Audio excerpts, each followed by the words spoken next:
देखिए, हम निकले हैं विरासत बचाओ नमन यात्रा पर।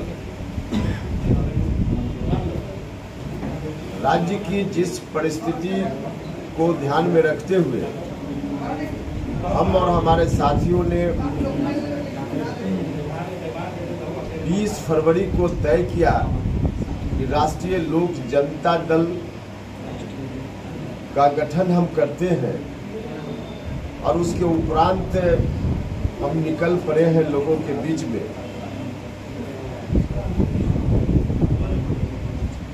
बीस फरवरी और उसके एक दिन पहले बिहार की जिस राजनीतिक परिस्थिति पर चर्चा करके हम लोगों ने पार्टी का गठन किया, वह परिस्थिति दिनानुदिन और गहरी होती जा रही है। हमने बिहार की जनता को फिर से 2005 की स्थिति में नहीं लौटे राज्य, इस बात के लिए आग्रह करने, समर्थन मांगने बिहार के लोगों से हम इस काम से, इस यात्रा में निकले हैं। लेकिन उस दिन और आज की परिस्थिति में भी बहुत अंतर है। जो आशंकाएं थी और गहरी हो रही। 2005 के पहले जिनका शासन बिहार में चल रहा था, हत्या, अपहरण, लूट, बलात्कार की घटनाएं रोजमर्रे की घटना बन गई थी। अब फिर से वही दिन वापस होता हुआ दिख रहा है। फिरौती के रूप में मांगी गई है। उस विद्यार्थी के व्हाट्सएप मैसेज, उस विद्यार्थी के मोबाइल से ही व्हाट्सएप मैसेज भेजा गया है। अब इस तरह से फिरौती के लिए बच्चों का अपहरण फिर से शुरू हो गया है। अभी 2-4 दिन पहले आप सब लोगों ने देखा होगा कि एक डॉक्टर का अपहरण हुआ। हर तरह से लॉ एंड ऑर्डर का सिचुएशन रोज बिगड़ता जा रहा है। इसलिए हमने कहा कि 20 फरवरी के बाद और ज़्यादा ही स्थिति बद से बदतर होती जा रही है, जो हम सब लोग देख भी रहे हैं। हत्या तो हर जगह इस तरह से हो रही है जैसे कोई अंकुश हो ही नहीं प्रशासन का। तो पुराने दिनों में फिर से बिहार न लौटे, इसी बात को ध्यान में रखते हुए पार्टी का गठन हमने किया। और जिस विरासत को बचाने की बात हम कर रहे हैं, यह विरासत नीतीश कुमार जी के हाथों में थी अभी के पहले तक, लेकिन पूरी विरासत को नीतीश जी ने राष्ट्रीय जनता दल के हाथों में सौंपने का निर्णय ले लिया और तब से ही स्थिति बिगड़ने लगी है। राष्ट्रीय जनता दल के साथ जो गठबंधन हुआ जेडीयू का, बगैर पार्टी के किसी भी नेता साथी के बीच चर्चा किए हुए डील की गई और उस डील के मुताबिक राष्ट्रीय जनता दल के हाथों में पूरी पार्टी को समर्पित कर देना डील का एक हिस्सा था। पूरे राज्य को आरजेडी के हवाले कर देना डील का एक हिस्सा था। और उसके हिसाब से माननीय नेता नीतीश कुमार जी ने अपना फरमान जारी किया, जिसका परिणाम इस रूप में है। बिहार के लोगों को यह बात कभी नहीं पसंद हो सकती है, चाहे जो कुछ भी हो जाए, लेकिन उस कथित डील के अनुकूल नीतीश कुमार जी के फरमान के हिसाब से बिहार को फिर से उन्हीं हाथों में सौंप दिया जाए, बिहार के लोग कभी इसको पसंद नहीं करेंगे। इसलिए जब हम निकले हैं तो इतना समर्थन लोगों का दिख रहा है चौतरफा। हर तरह से लोगों के मन में जो आशंकाएं हैं, जब हम लोगों के बीच निकल रहे हैं तो मुझको लगता है कि हम लोगों का निर्णय बहुत ही उचित निर्णय है। हम लोगों के मन की आशंकाओं को दूर करना भी चाहते हैं। हम यहाँ भी आए हैं लोगों से इस बात का आग्रह करने के लिए कि बिल्कुल आशंकित सशंकित होने की जरूरत नहीं है। नीतीश कुमार जी के चाहने के बाद भी लाख कोशिश जेडीयू के लोग कर लें, आरजेडी के लोग कर लें, हम लोग बिहार को आरजेडी के हवाले नहीं होने देंगे। हम लोगों को आश्वस्त करना चाहते हैं। इस यात्रा के माध्यम से लोगों के बीच हम किसी काम से जा रहे हैं। हमने 28 फरवरी से यात्रा की शुरुआत की है।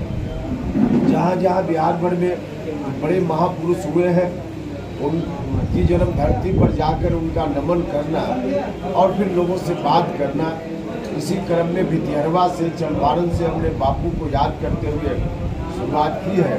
और कल हम थे भागलपुर में, जहाँ तिलका मांझी, शहीद तिलका मांझी के चरणों में हम सब लोगों ने फूल चढ़ाया। और यहाँ से अभी जाएंगे सेखो देवरा नवादा, जो जेपी का कर्मभूमि है, एक तरह से आश्रम उन्होंने बनाया था वहाँ और काफ़ी दिनों तक रहकर वहाँ काम किया था। तो वहाँ जाएंगे और उसके बाद फिर हम जाएंगे दशरथ मांझी, जो पर्वत पुरुष के नाम से जाने जाते हैं, गया जिला में, उनका चरण छुएंगे और इस तरह से लोगों के बीच हम आगे बढ़ेंगे। 20 तारीख तक यह यात्रा चलेगी। कुर्था, जहानाबाद, जगदेव बाबू का जन्म स्थान है, बत्तरी गाँव है, वहाँ जाकर उनका नमन करके इस कार्यक्रम का समापन करेंगे। तो इस इलाके के लोगों से भी हम आपके माध्यम से आग्रह करना चाहते हैं कि नीतीश जी ने खुद ही एक तरह से कहिए कि अपने पैर में कुल्हाड़ी मार ली।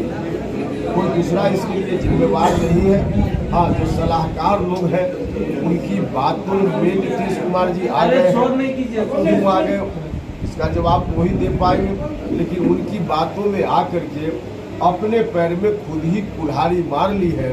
लेकिन बिहार की जनता के पैर में हम कुल्हाड़ी नहीं मारने देंगे, यह हम लोगों का संकल्प है। और इसी संकल्प के साथ हम आगे बढ़ रहे हैं। लोगों का समर्थन मिल रहा है। भूपेंद्र की ओर से अब सवाल को पूछे। भूपेंद्र जी, लोकसभा चुनाव की उल्टी गिनती शुरू हो गई है। ऑपरेशन जदयू पे निकले हैं या फिर अपनी जमीन तलाशने निकले हैं आप पूरे बिहार में? नहीं, हमने कहा, बता दिया कि क्यों हम निकले।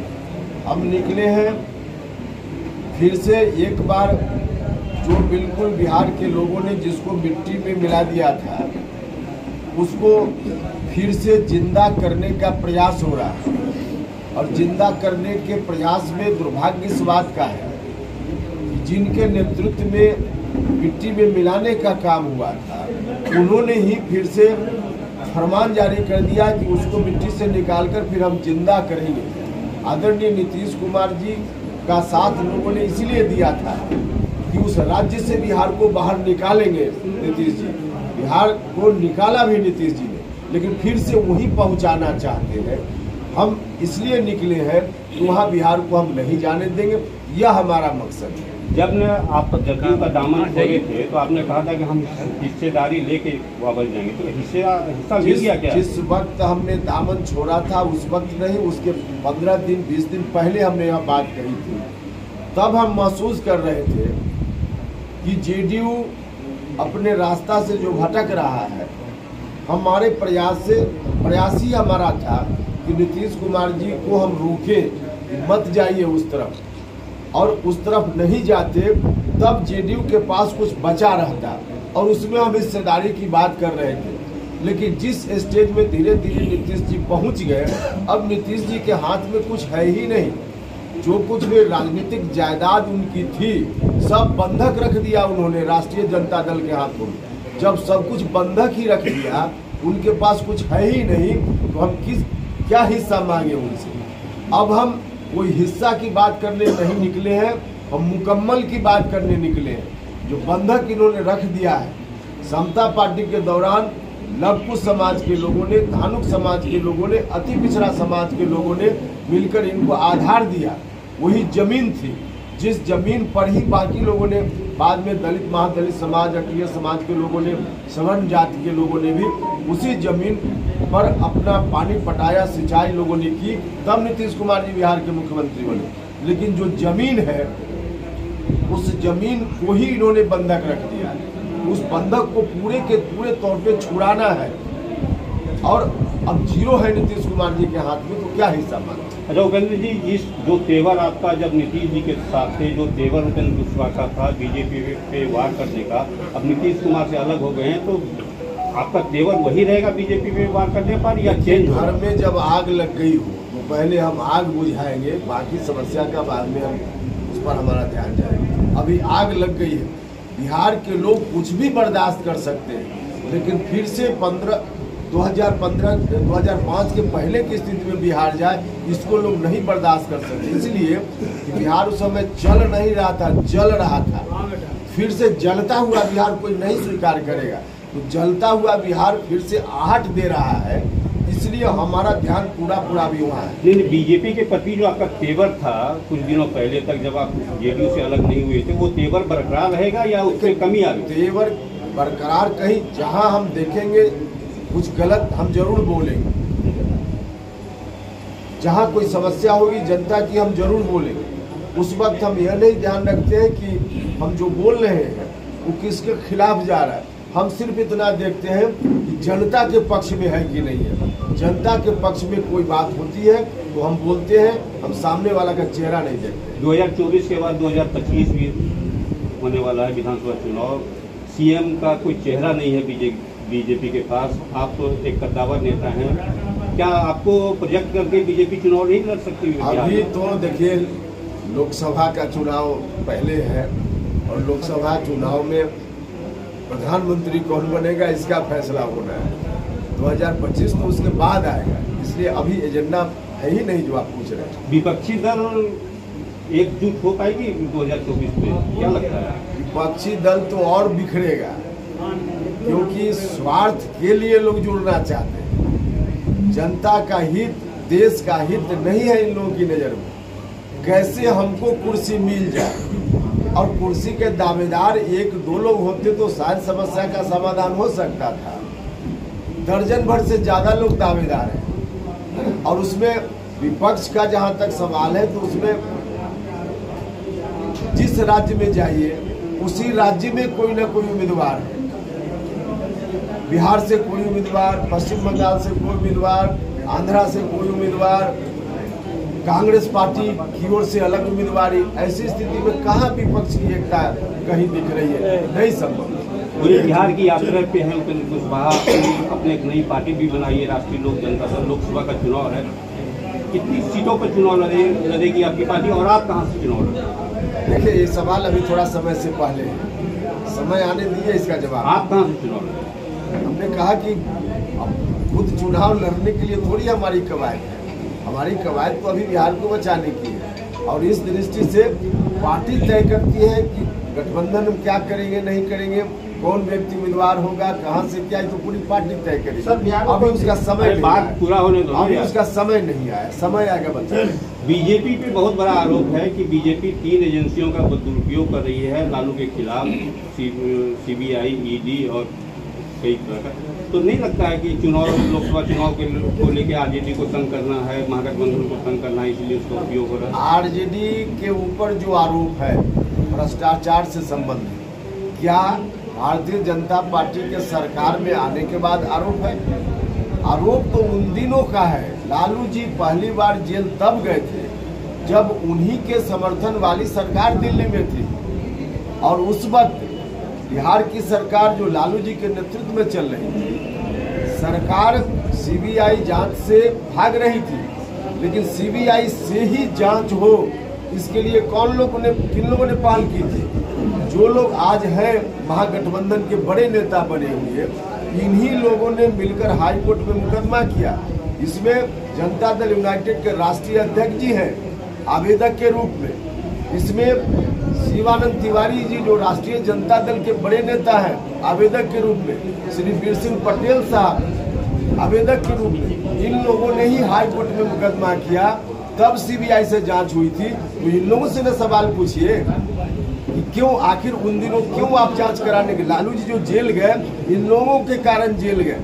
लालू जी जो सजा मिली लालू जी को, यहाँ तक कि लालू जी चुनाव लड़ने की स्थिति में भी कानूनी दृष्टि से नहीं है सजा के कारण। वैसी स्थिति में लाने के लिए कौन लोग कोर्ट गए थे? वही लोग कोर्ट गए थे जो आज राष्ट्रीय जनता दल जिंदाबाद करने वाले हैं। तो उन लोगों से सवाल पूछे ट्विटर। मेरा एक सवाल और है कि उपेंद्र कुशवाहा को सही मायने में उस बात का दर्द है कि आपकी विरासत को गिरवी रख दिया गया है, या इस बात का मलाल है कि उपेंद्र कुशवाहा को कुछ पद नहीं मिला? उपेंद्र कुशवाहा को तो पद मिला हुआ था। कोई व्यक्ति वार्ड का मेंबर बनता है, 4 दिन पहले कहिए तो छोड़ेगा, और 4 साल से ज्यादा मेरी एमएलसी की सदस्यता बची हुई थी। एमएलसी बनने के लिए, एमपी बनने के लिए, एमएलए बनने के लिए लोग क्या क्या पापड़ बेलते हैं। और उपेंद्र कुशवाहा को पहली बार क्या राज्यसभा की सदस्यता छोड़ने में देर नहीं लगती है, भारत सरकार की मंत्रिपरिषद की सदस्यता छोड़ने में देर नहीं लगती है। इस बार भी हम छोड़कर सड़क पर आए हैं ना।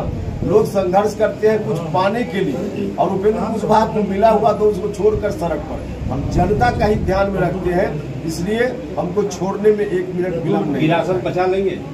निश्चित रूप से लोगों का साथ है, हर जगह इतना व्यापक समर्थन है, गारंटी के साथ इस विरासत को हम बचा लेंगे। ठीक सर। मोदी जी प्रधानमंत्री बन जाएंगे तो 24? देखिए, मोदी जी प्रधानमंत्री बनेंगे कि नहीं है तो 2024 लोकसभा चुनाव में जनता तय करेगी। लेकिन आज की तारीख में कोई चुनौती मोदी जी को हम नहीं दिख रही कि उनके सामने कोई चुनौती हो। विपक्ष में कोई चेहरा ही नहीं। अब बिखरा हुआ विपक्ष क्या मुकाबला करेगा मोदी जी का? मोदी जी के सामने कोई चुनौती। मान लिया जाए कि आप उसके घटक दल हैं एनडीए के? ऐसे हम पार्टी तय करेगी। अभी तो हमने 10-15 दिन पहले पार्टी बनाई है। अभी पार्टी के लोग मिलकर हम लोग बैठेंगे, तय करेंगे कि हम कैसे गठबंधन करेंगे, क्या करेंगे।